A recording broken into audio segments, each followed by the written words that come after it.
Get up. Get up. Get up.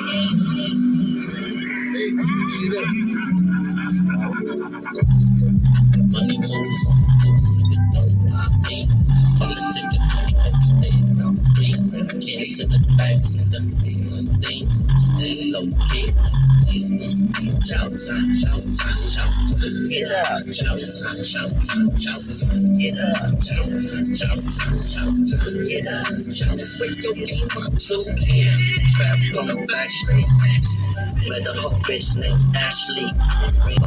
Tatted on both ass cheeks. Saying, nigga, run me that cash, please. Picture nasty. No capping. Keep it 100, bro. Who's asking? Real nigga, real boss player, Mackin. Mini mansion, all it in the captain's fat pussy. So bashing. Final post, second, call me March Madness. Compare both the ratchets. Shut the bastards. Smoke them like gashes. Smoke them like cashes. Go past it. Don't say my balance. Call me a bastard. A real dirty macker. Self-centered factor. Are you kidding, my nigga? You should've slapped her. Yeah, she in love when you asked her. Nigga, don't mind me. From the ticket every day. Get into the bank. They low key. Shout time. Shout time. Shout time. Wake your game up or fuck your name up, man. This is Trim La Creme here. Tuning in, man. With all hopes of positive energy manifesting into something special. May it be a lesson or blessing.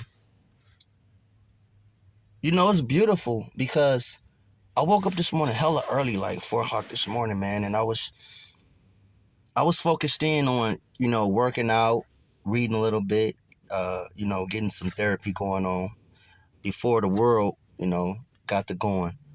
And I had like a revelation, right? Imagine this. Imagine the day start without the sun rising. Is that possible? Can the day start without the sun rising? I don't think it's possible. Now, my point is this.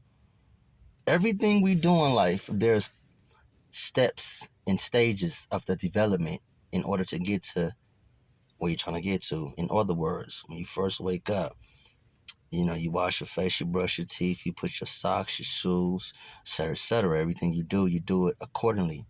You have to have a certain amount of patience in order for everything to go accordingly. In other words, synergy is so important because everything we do, synergy has presence. You know what I'm saying?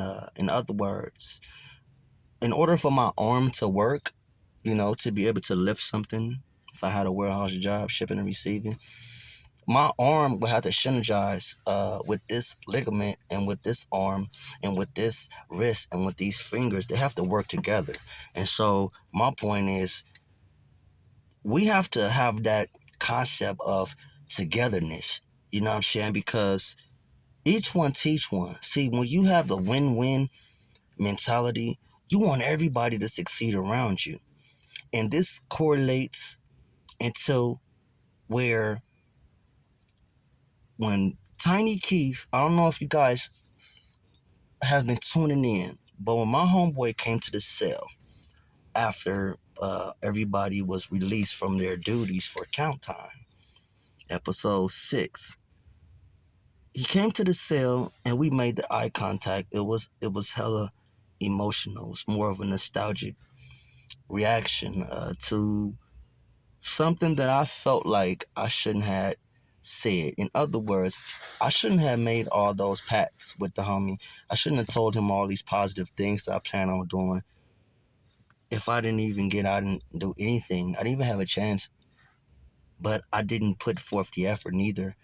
I got out of jail when I got out of the state, and I seen everybody had, foreign cars or Camaros, or everybody had the Rolex chains on, and it was pretty much everybody was living their best life, man. And here I am. I got a fitted hat on out the halfway house, and I'm going around to everybody's house with the hat out, like, man, let me hold something. And niggas was looking at me like, bro, it's real life. You feel me? They looking at me like, you look healthy. And you look like you can miss a few meals. But in all actuality, they was telling me, my nigga, we don't love you unconditionally. Love is a verb, right? It's a word that's meant to be expressed. It's an action. It's not even a word, it's an action. And unconditional love is love beyond your control. It's more so like you can choose to have love for somebody, or you cannot choose to unconsciously have love for somebody. Example, me and my auntie or sister or two people walking down the street together and they start shooting. Unconsciously, I would try to save their life. That's love. You see? So I got up and I hugged my homie. And it was we almost cried, low ball, because it was like, damn, bro, what happened? Damn, bro, what happened? You feel me? So we go in the cell, we lock it down. So he started giving me the rundown, you know what I'm saying? He gave me a common fare tray. I made some sardines and some crackers. I had made me some coffee, did about 600 push-ups. And we were talking, he was telling me about, what's going on with these feds, because, mind you, the state system's totally different. They got, the feds is different.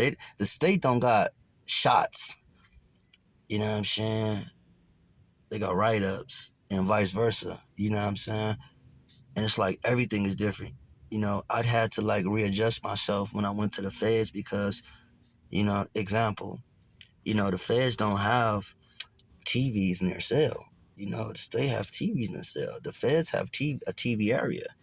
And you have to have your radio. You have to have a radio, which the counselor give you a radio when you first get there. If you're indigent, which I was indigent, and there's no capping. I was indigent, man. I didn't have anybody. But they gave me a radio, man, and then this is how you tune into the stations. And then like the state. Another thing like the state have tiers that go out, right? Like the 180 yard or the 270 yard pretty much run the same program, just a little different. But it's every day or every other day, right? For which tier? Feds, it's not like that. It's just open, wide open. This is how, like, when you got like yards where you got possible rats walking around and niggas ain't pressing them because they ain't paperwork ain't came yet. Because when they paperwork come, they got an SNY yard that they gonna send them to. The feds not like that. They got no SNY yard, nigga. When you get there, you better come with your paperwork, bro. It's no SNY yard, my nigga. You gotta go to that hole. You gonna be in the shoe for 50 years if you need to, if you rat it on somebody. So, nigga, and you're gonna be there for 50 years, period. And if you rat on somebody, you're gonna be there 50 years from the day 10 days after you got to the compound. So your shit gotta be A1 day one to make one. Imagine this. Oh, that nigga didn't tell on his case.